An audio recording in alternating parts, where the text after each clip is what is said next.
archivo HTML, pero esa imagen estará dentro del HTML. No sé si me explico bien. De manera que seguiréis teniendo un único archivo y podréis ver esas imágenes, ¿de acuerdo? Sin necesidad de acceder a archivos externos a ese HTML. O sea que está muy bien, ¿eh? Sobre todo, más que nada porque seguiréis teniendo un único archivo HTML que lo podéis sincronizar, lo podéis compartir y todo está en ese archivo dentro, ¿de acuerdo? Es el punto positivo. ¿Cuál es el punto negativo de todo esto? Bueno, que tenéis que tener en cuenta el tamaño de la imagen. Yo lo estoy empezando a utilizar de esta manera y encuentro que es genial, pero tenéis que tener en cuenta el tamaño de la imagen porque lo que hago es primero redimensionar la imagen, la hago más pequeña y luego también utilizo, por ejemplo, el caso del JPG y las imágenes que considero que no son de importancia, lo que hago es bajarle el nivel de compresión de manera que esa imagen ocupa muy poquito espacio. Más que nada porque, claro, si os animáis y empezáis a meter imágenes, llegará un momento que esa TiddlyWiki será bestial en tamaño, ¿de acuerdo? Yo ahora actualmente, pues, gracias lo estoy compartiendo pues con Resilio, por ejemplo, ¿de acuerdo? Entonces lo tengo en todos mis dispositivos. Recordar que hay una aplicación para Android que es totalmente compatible, porque uno de los problemas que trae TiddlyWiki es que, bueno, lo podéis utilizar desde Firefox y hay una extensión que autograba todos los cambios que vais haciendo. Bueno, pues en Android tenemos una aplicación que se llama TiddlyWiki, creo que era. La pondré en las notas del programa. Y es un poco antigua, un poco bastante antigua, pero funciona perfectamente y lo que hace es eso, que cada vez que vosotros modificáis o hacéis una nueva entrada, lo que sea, pues de forma automática se autoguarda, ¿de acuerdo? Porque si no, como os comenté en el otro podcast, descargaría una nueva versión de esa wiki. Bueno, pues mediante esta aplicación ya os digo, os lo hace perfectamente.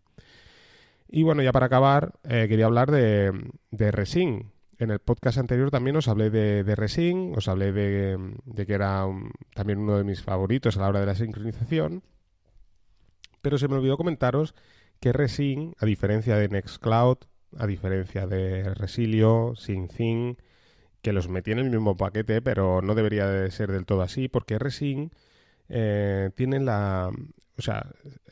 sincroniza muy bien, pero sincroniza de una forma en un único sentido, ¿de acuerdo? O sea, nosotros determinamos un servidor origen y un servidor destino y lo que hacemos es una sincronización en una dirección, ¿de acuerdo? Por ejemplo, imaginar que lo tenemos en nuestro portátil, estamos pues haciendo alguna serie de trabajos y queremos hacer una copia en nuestra Raspberry Pi, por ejemplo, ¿no? Que está trabajando a modo de servidor, ¿no? Como un backup, ¿de acuerdo? De lo que estamos haciendo. Bien. Pues cuando acabamos hacemos un rsync y lo que hace es sincronizar lo que tenemos en nuestro portátil con la Raspberry Pi. La primera vez, si no hay ningún archivo, lo que hará es enviar todos los archivos, ¿de acuerdo? Pero ¿qué pasa?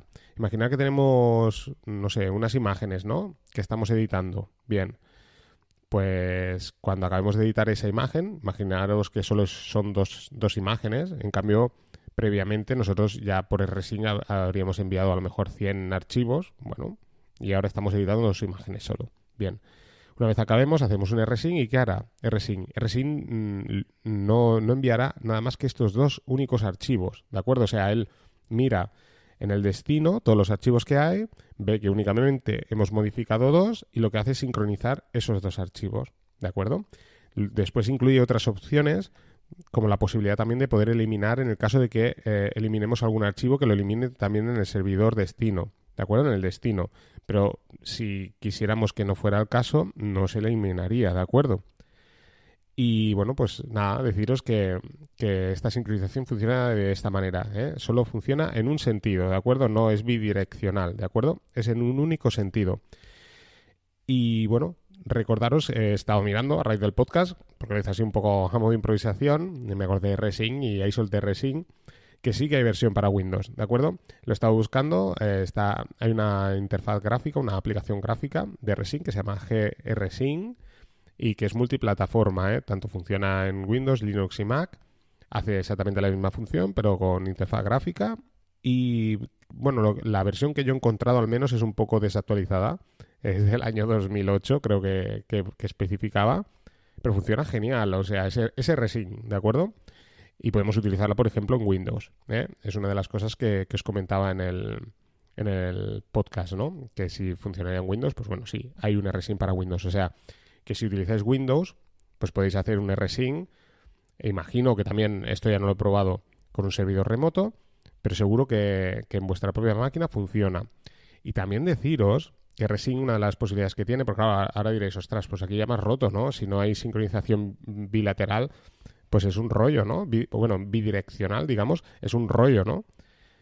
Bueno, tiene sus funciones también. Imaginar si utilizáis nubes públicas, por ejemplo, el caso de una nube tipo Dropbox, bueno, pues podríais estar haciendo un trabajo en una carpeta de vuestro portátil y una vez habéis acabado, seleccionáis una carpeta dentro de vuestro Dropbox y mediante rsync, bueno, pues enviáis todo el contenido ahí, ¿de acuerdo? O sea, creando un backup de todo lo que estáis haciendo. Yo creo que es una posibilidad también que es muy interesante.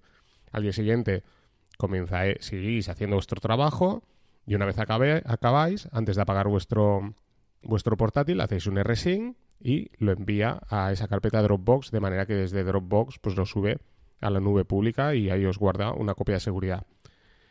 Bueno, es una opción muy interesante, más que nada por si cometéis algún tipo de error en alguno de los archivos y perdéis alguna información, bueno, pues sabéis que hay otra carpeta en otra parte donde tenéis una copia exacta de lo que estabais trabajando en el momento que hicisteis el último rsync.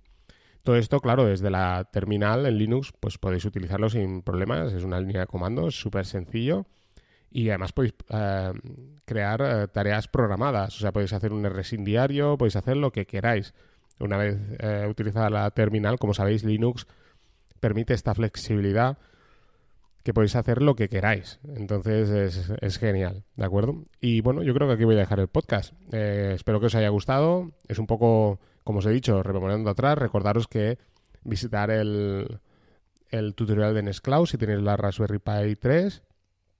Si tenéis otra Raspberry Pi, yo creo que al 100% funciona exactamente igual, es el mismo modo de instalación, o sea, incluso yo creo que si tenéis la Raspberry Pi 0, había un oyente que me preguntaba si iba fluido en la Raspberry Pi 3 y sí, funciona perfectamente, yo lo tengo también en Ubuntu y la verdad es que no noto casi la diferencia, la única diferencia que hay es que hay una serie de aplicaciones integradas dentro del propio Nextcloud que no funcionan en Raspberry Pi, como es la aplicación esta de Colabora, creo que se llama, que es una suite de ofimática tipo Google Docs, pero que es de LibreOffice. Evidentemente esto en Raspberry Pi no funciona, no tiene la suficiente potencia para poder arrastrar esta aplicación.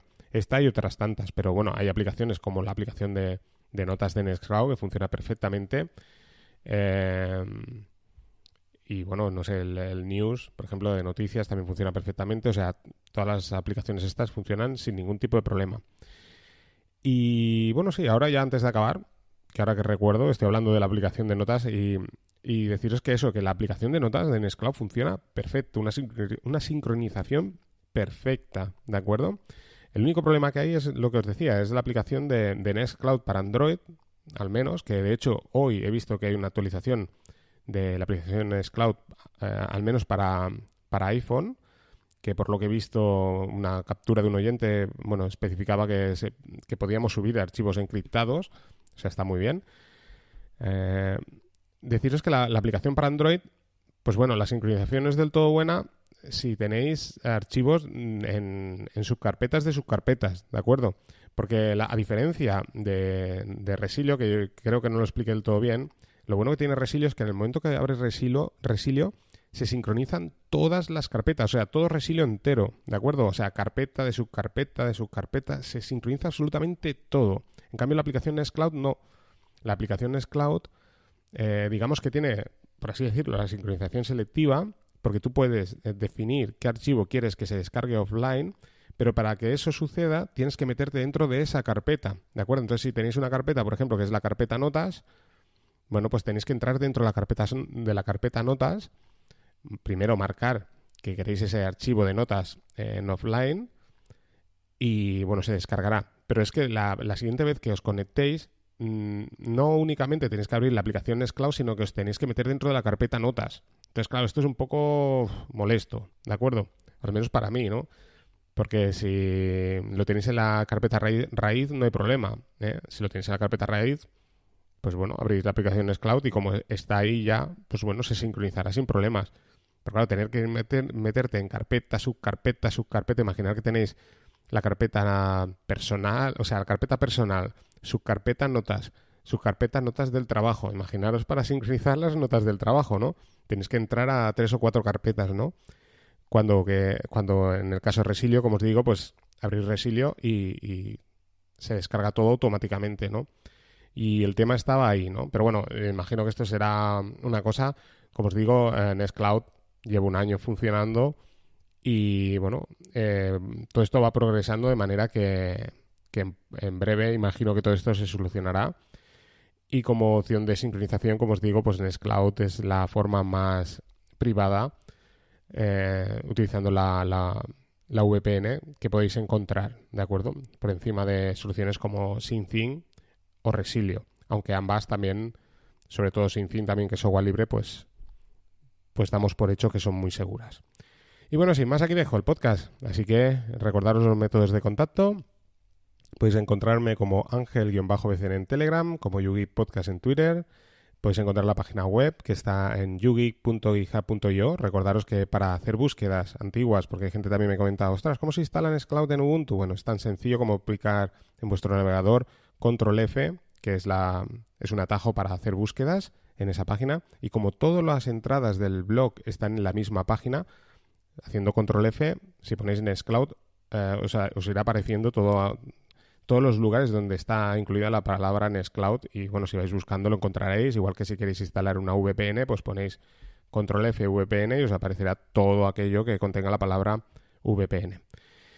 Y bueno, yo creo que ya está todo dicho. Así que sin más, un saludo a todos y nos vamos escuchando. Adiós.